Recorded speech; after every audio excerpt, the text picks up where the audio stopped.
Hi, hello, and thank you for joining us today. We know that vaccines continue to be the best way to prevent the most serious complications from COVID-19 and to save lives. And if people have received their primary COVID-19 vaccination series and a booster, they're protected against severe disease outcomes. Recent data show that 3 doses of the COVID-19 vaccine retain some degree of effectiveness over time.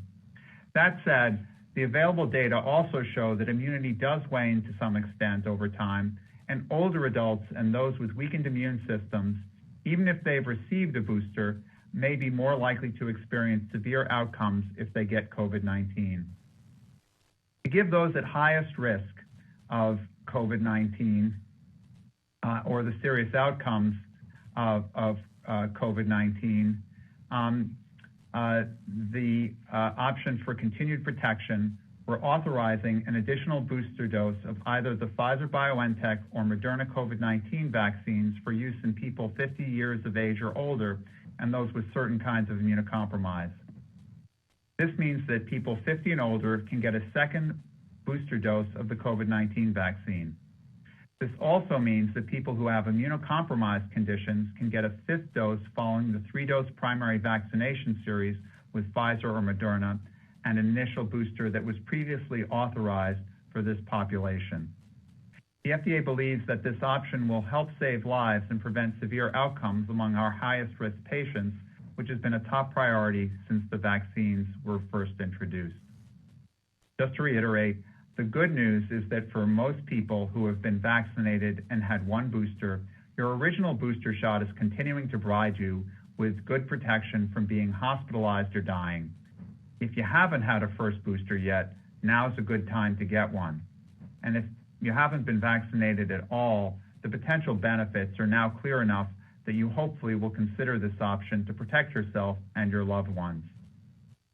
We'll continue to evaluate the data on the benefit of a second booster dose for additional populations, and will provide updates as additional findings become available.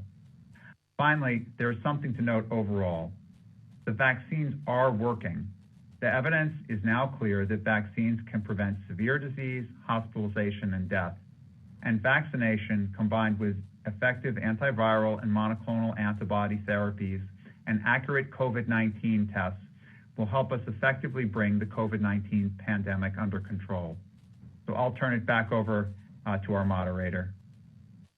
Thank you, Dr. Marks. At this time, we will begin the question and answer portion of the media availability.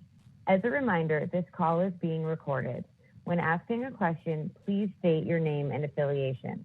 Also, please ensure questions pertain to today's announcement and limit yourself to 1 question so we can get to as many questions as possible. Operator will take the first question. Our first question comes from Matt Perrone. Your line is open. Hi, guys. Thank you. Thanks for taking questions. Matt Perrone, AP. Can you talk a little bit about how you decided on age 50 as the cutoff? I know it seems a lot of this decision rested on the Israeli data, but their cutoff was 60 and above. Was there something else in the data you saw that made you decide to lower it to 50?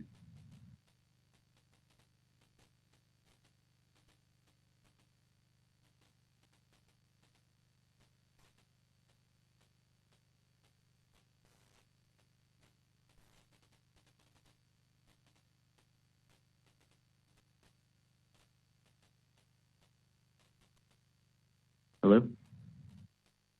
Dr. Marks, that question's for you. Sorry about that. My phone went on mute by itself. So thank you so much for that question. So the way that we decided to do this was to look at what Israel had done, which they had done 60 and up, but they also included people at what they considered at high risk of severe outcomes of from COVID-19. And in the past, it's been somewhat challenging to operationalize what high risk of serious outcomes from COVID-19 would be. But we do know that those tend to be medical comorbidities. And we know that people in the age range from about 50 to 65, about 1/3 of them have significant medical comorbidities. So by choosing age 50 and up, which is often something we use for other respiratory viruses like influenza to consider those at high risk or higher risk. We felt like we would capture the population that might most benefit from this fourth booster dose. Great, thank you. Operator, we'll take the next question, please. Our next question comes from Carolyn Johnson. Your line is open. Thanks. It's Carolyn Johnson from the Washington Post.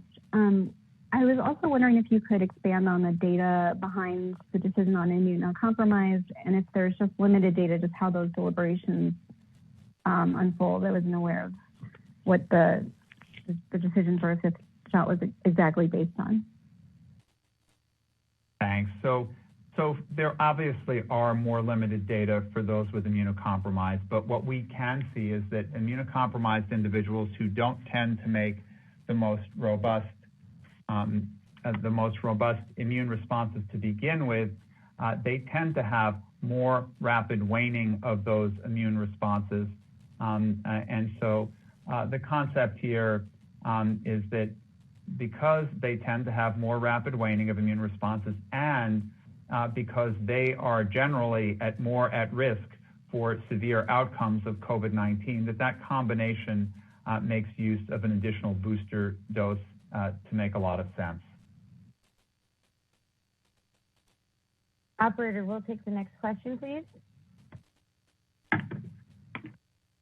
Michael Ehrman, your line is open. Hi, Mike Ehrman from Reuters. According to CDC data, only about 2/3 of the people over the age of 65 and just over half between the ages of 50 and 64 got a first booster.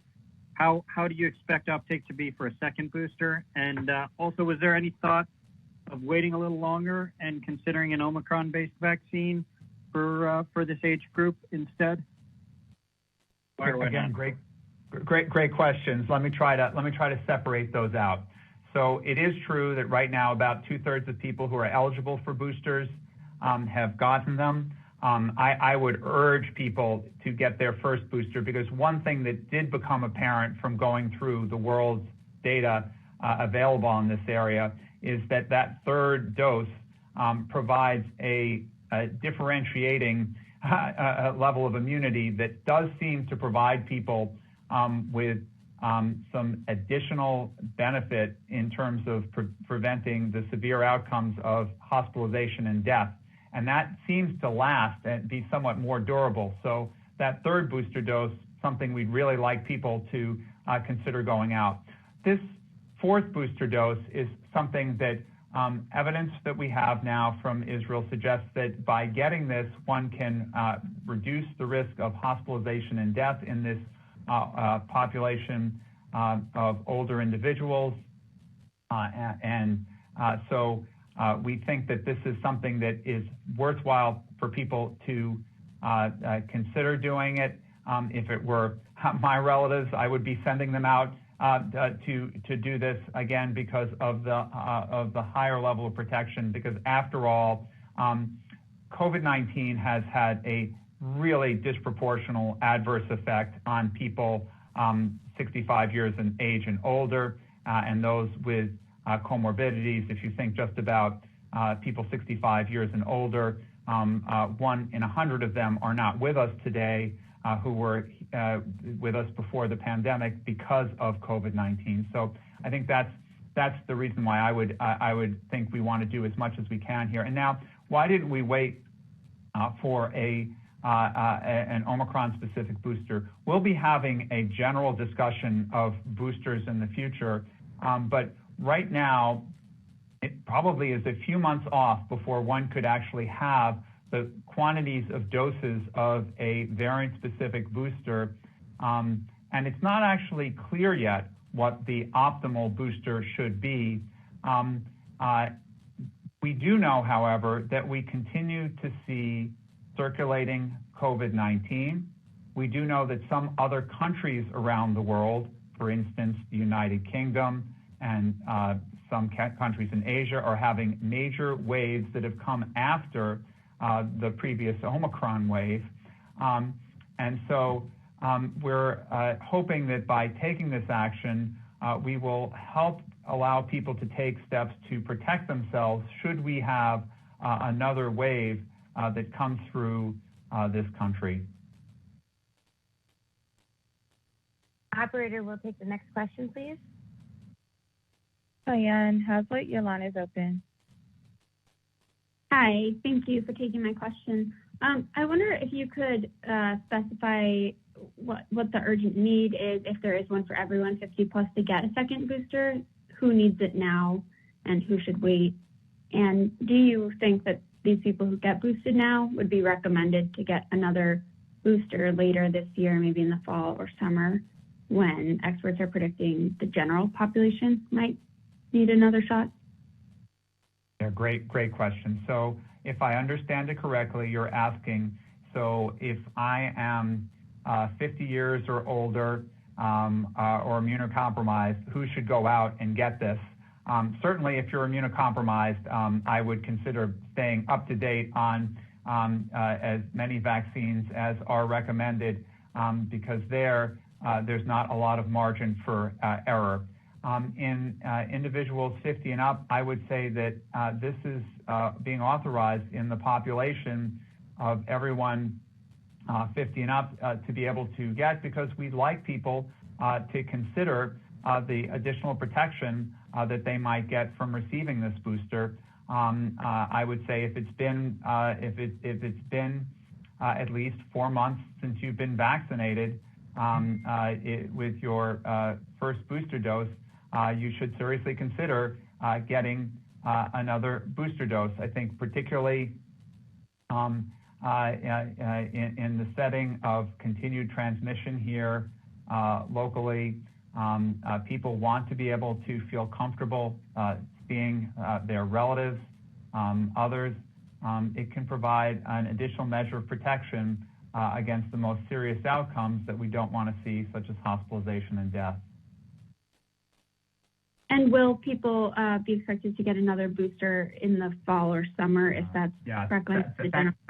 Thanks for reminding me of that part of the question. So that there will be a discussion at the vaccines advisory committee meeting next week, where I think this will be discussed. I should say that it would not be surprising if there is a potential need. I don't want to shock anyone, but there may be a need for people to get an additional booster in the fall, along with a more general booster campaign if that takes place, because we may need to shift over to a different variant coverage. In other words, it may be that a decision is made that rather than what we currently have, the vaccines we currently have, which are called vaccines against the prototype virus, that we will move to a vaccine that is either against one of the variants, whether it's Omicron, Beta, or Delta, or something else, I can't say right now, that's for discussion, or whether it's some mix of different ones. But it's possible that people will need to get another vaccine there. And getting this booster will not preclude people from getting that booster necessarily if there's evidence that another booster could be of benefit. Great, thank you. Operator, we'll take the next question, please. Meg Terrell, your line is open. Thanks. I'm wondering if you can tell us about how you settled on 4 months as the interval, and then also thinking about just sort of more broadly extending protection to the population for kids under 6. We know that Moderna has had some data and they're readying their application. How urgently will the FDA be reviewing that application? Does it have any eye toward also reviewing Pfizer's around the same time if data are expected within the next few weeks? How are you looking at that? Great. Okay. So another two-parter. 4 months, and how do we come to the littlest kids? Okay. Let me start with the 4 months. The 4 months comes directly from the data from Israel. So the data that comes when you look at the data that we were able to review. And you'll see this in the paper from Bar-On that is referenced in our review memo. They instituted their booster campaign in people who had been vaccinated at least 4 months previously. They did their data analysis using that. And so the data that we have that indicates the potential benefit against hospitalization and death comes with an interval of 4 months. And so that's how we came to that 4-month interval. That doesn't mean that if it's been more than 4 months, you shouldn't go out and get the booster. It's that it means it needs to be a minimum of 4 months. And so that's that part of the question. The 6 years and under question is one that I know a lot of people are waiting with bated breath on. I get this question from family members a lot. So we are at FDA really understand the urgency that people feel about wanting to get the youngest children vaccinated. We also understand that this is the age range when people are most concerned about potential side effects and the potential safety of vaccines. And we know that in this population, we have to do our job extremely well to make sure that we ensure that there is very good evaluation of the safety and effectiveness so that when we make our recommendation, people will trust that recommendation and that transparent recommendation is one that parents will pick up and then go vaccinate their children. Because right now, if one looks, the 6 to 11-year-olds are not actually being vaccinated in the kind of numbers we'd like to see. So we want to make sure that when we go into the youngest children, we provide the excellent data that will be needed on safety and effectiveness that will help people have the confidence to vaccinate their children. So we will be looking at the data as it comes in very timely and very carefully.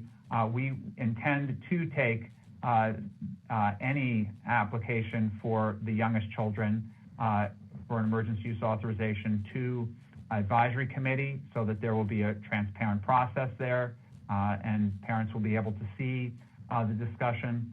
And obviously we will do it in as timely a manner as we can because we do feel the urgency ourselves as many of us as parents of younger children in order to have these vaccines authorized as rapidly as possible.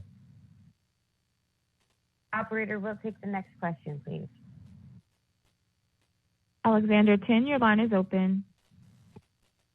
Hi, thanks for taking my question. Following up on that, can you walk us through what are the downsides for a younger age group? I know, for example, that Johnson & Johnson recipients have seen lower effectiveness but won't be old enough to get this additional shot.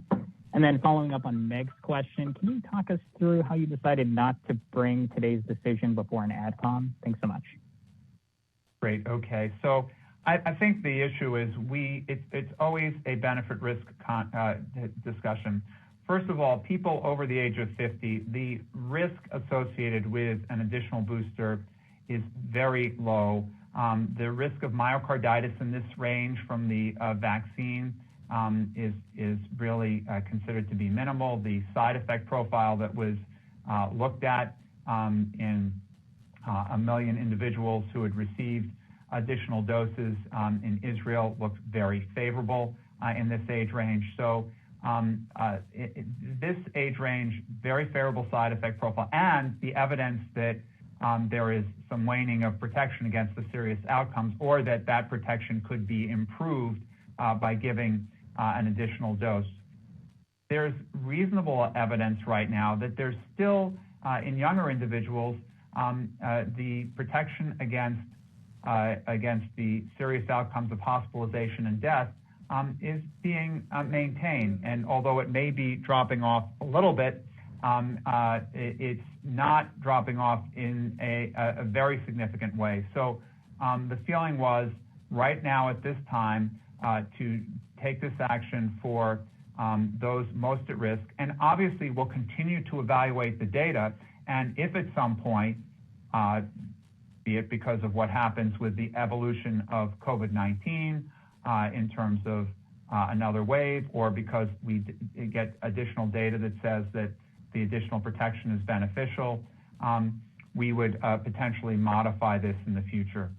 And the part of the question about why this didn't go to an advisory committee is because this was a relatively straightforward decision made based on data that was analyzed. I think when you see our review memo, we'll be able to point to the pieces of data such as the survival benefit, the reduction in hospitalization that led us to take this action. And because it was pretty straightforward in terms of the populations, 60 and up, plus then adding on those at higher risk in the 50 and up, becoming then deciding that we would just open that up to the whole 50 and up population, because there's a significant enough group of people in that range that would be at high risk, and this reduces confusion for people with a very good safety profile.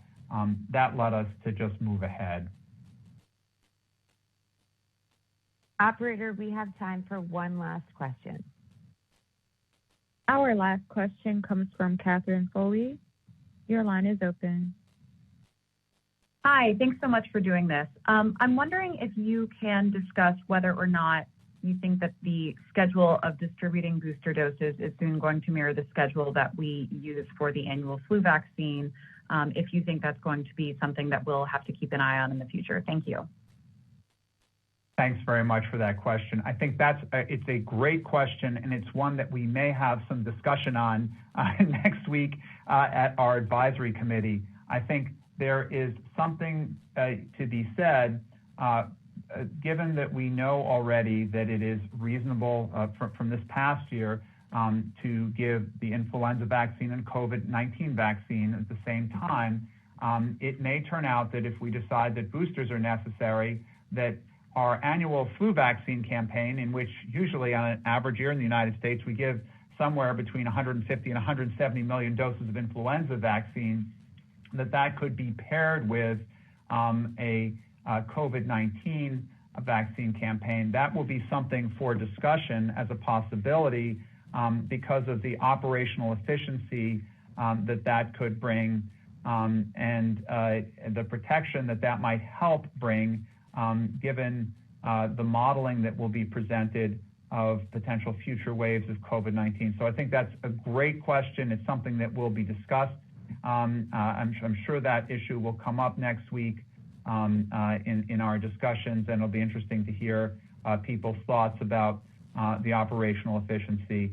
The idea here, I think, that goes with that is that at some point we're going to have to realize that this is a virus that's going to be with us, and that we have to come to grips with dealing with it on a regular basis.